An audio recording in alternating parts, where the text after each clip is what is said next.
हरे कृष्णा। आज इस वीडियो के जरिए हम उस क्षण की ओर चल रहे हैं जहां भगवत गीता का जन्म होता है, जहां युद्ध सिर्फ शस्त्रों से नहीं बल्कि आत्मा और अहंकार के बीच का होता है। श्रीमद् भगवत गीता, जिसमें 18 अध्याय और 700 श्लोक हैं, ये भगवान के द्वारा गाया हुआ वो गीत है जिसे जो गाता है और जो सुनता है दोनों के लिए परम कल्याणकारी होता है। भगवत गीता के हर एक श्लोक में वो सच्चाई है जो हमारे जीवन से जुड़ती है और जिसे कुछ न कुछ हमें सीखने को मिलता है। आज शुरुआत करते हैं भगवत गीता अध्याय 1 और श्लोक 1 की। धर्म क्षेत्रे कुरुक्षेत्रे समवेता युयुत्सवा मामका पांडचेव किम कुर्वति संजय। भगवत गीता में पहला श्लोक धृतराष्ट्र से शुरू होता है। धृतराष्ट्र संजय से पूछता है कि संजय, कुरुक्षेत्र की धर्म भूमि में युद्ध की इच्छा से एकत्र हुए मेरे और पांडवों के पुत्रों के बीच में क्या चल रहा है।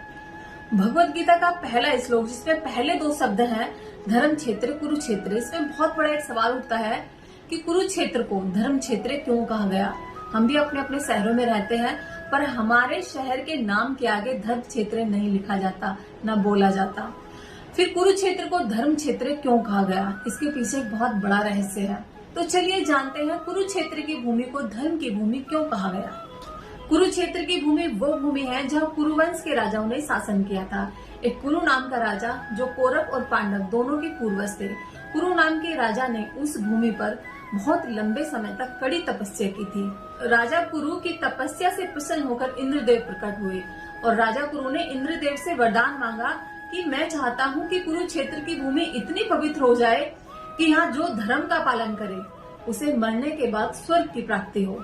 सभी देवताओं की स्वीकृति से इंद्रदेव ने राजा कुरु को ये आशीर्वाद दिया कि ये भूमि इतनी पवित्र हो जाएगी जो यहाँ धर्म का पालन करेगा उसे स्वर्ग की प्राप्ति होगी। इंद्रदेव ने आशीर्वाद दिया कि इस भूमि पर हमेशा धर्म की जीत होगी और अधर्म का विनाश होगा और इस भूमि का नाम तुम्हारे नाम से प्रसिद्ध हो जाएगा, सदा सदा के लिए अमर हो जाएगा। इसीलिए कुरुक्षेत्र की भूमि को धर्म की भूमि कहा जाता है और वो कुरु नाम के राजा जिनसे कुरुक्षेत्र का नाम पड़ा। अब देखो, पहला सवाल किसने पूछा? धृतराष्ट्र ने। इसका मतलब कि धृतराष्ट्र का मन अशांत था, उसके मन में उथल पुथल चल रही थी। कहते हैं ना कि जिसके मन में छल कपट होता है उसका मन ही अशांत होता है। धृतराष्ट्र को पता था कि उसके पुत्रों ने कुनीति की है और ऊपर से वो धर्म की भूमि है और श्री कृष्ण पांडवों के साथ है, इसलिए उसका मन परेशान था। वहीं दूसरी तरफ पांडव थे।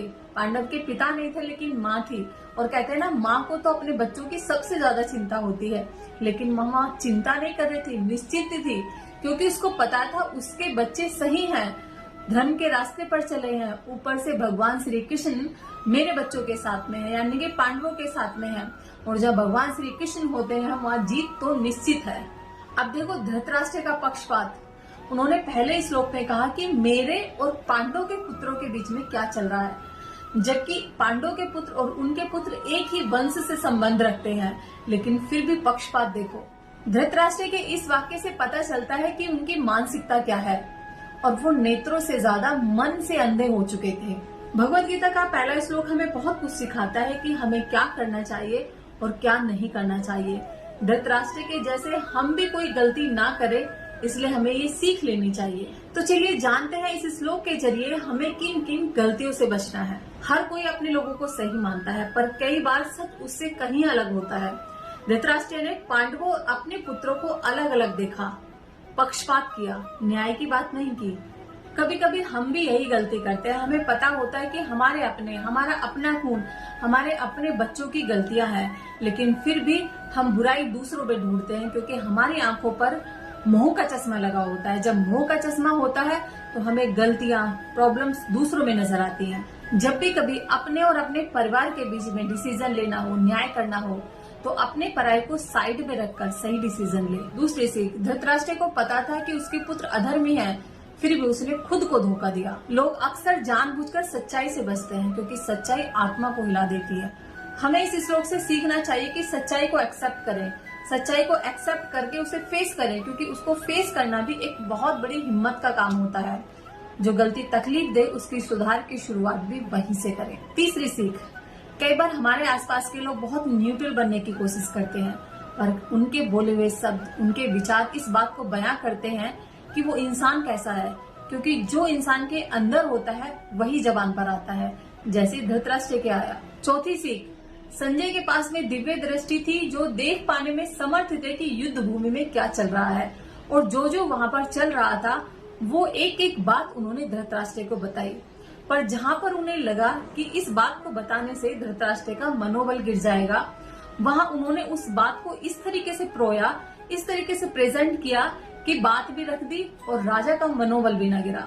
और हमें संजय से ये बात सीखनी चाहिए कि सच बोलना बहुत अच्छी बात है, लेकिन कई बार ऐसे सत्य होते हैं जो सामने वाले को बुरे लगे, उनको इस तरीके से प्रेजेंट करो कि उनको बात भी समझ में आ जाए और बुरी भी ना लगे। कहते हैं कि लोग तुम्हें दिखा देंगे कि क्या करना चाहिए और क्या नहीं करना चाहिए, बस तुम्हें देखना आना चाहिए। हर व्यक्ति एक किताब है, इसमें कुछ सीखने लायक है तो कुछ इग्नोर करने लायक है, लेकिन हर व्यक्ति कुछ ना कुछ सीख जरूर देता है। तो आपने इस श्लोक से क्या सीखा, कमेंट्स बॉक्स में जरूर बताइए। मिलते हैं नेक्स्ट श्लोक के साथ में भगवत गीता से हर रोज एक नई सीख, सिर्फ आपके लिए। हरे कृष्णा।